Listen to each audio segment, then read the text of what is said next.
Hi, welcome back to Tracy Finance 101 and how to budget like a beast. And we're going to do a little things differently. I'm going to talk about one task. And it's not quite like budgeting, but it is, best believe. Because some people have very difficult time, doing their finances. So the first step to budgeting like a beast is pick a goal, a reasonable goal of money that you believe that you can save. All right. If for the month, or let's say 2 months, be very reasonable. Let's just say 6 weeks, whatever it is, it's up to you.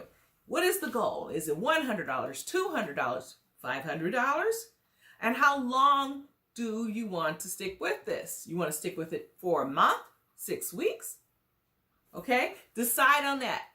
I got a goal. Let's say it's $500 and I would like to get that $500 in 6 weeks. Okay?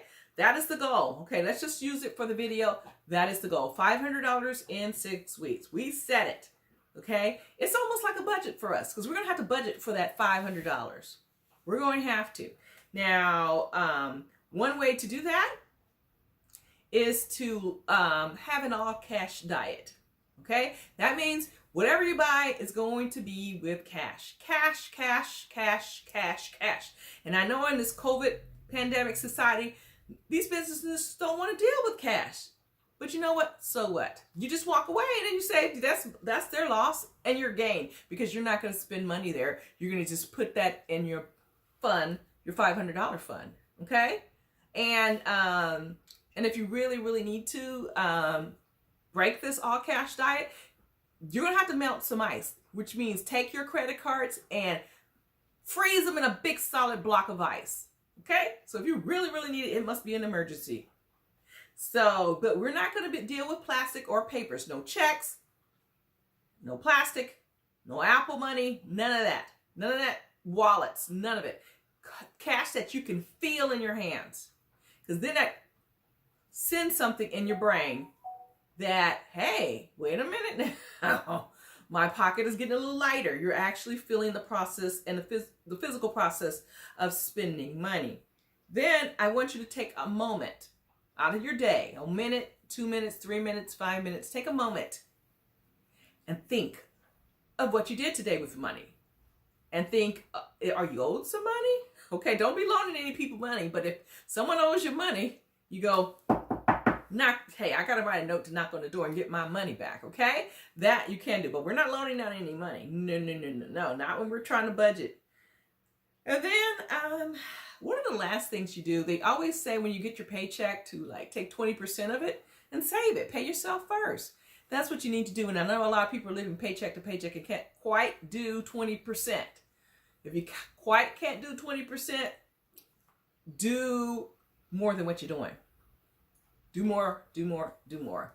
Now, some say, I can't. Now, I was living paycheck to paycheck. Well, yeah, I had like $1 or $2, for the week. But paycheck to paycheck sucks. And if you want to get out of that rut, you have to do these things. Every single thing I told you on this step.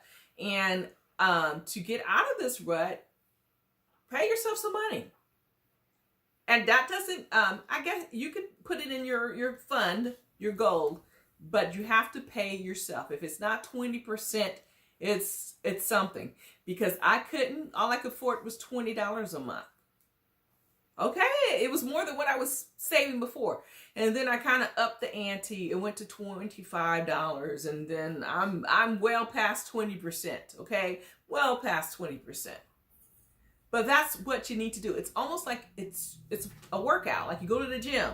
You literally have to do this for financial success. You have to go through all these practices, these drills, to get you financially fit and have your financial freedom.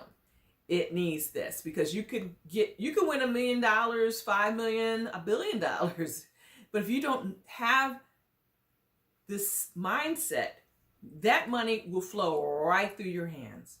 Okay, and basically you'll just be a pipeline. Money comes and it'll go right out, flow right out from you. If you do not have the discipline to keep money, because a lot of times it's not how much you make, it's how much you keep. That's the lesson for today, my lovelies. All right. Love, peace, and wealth.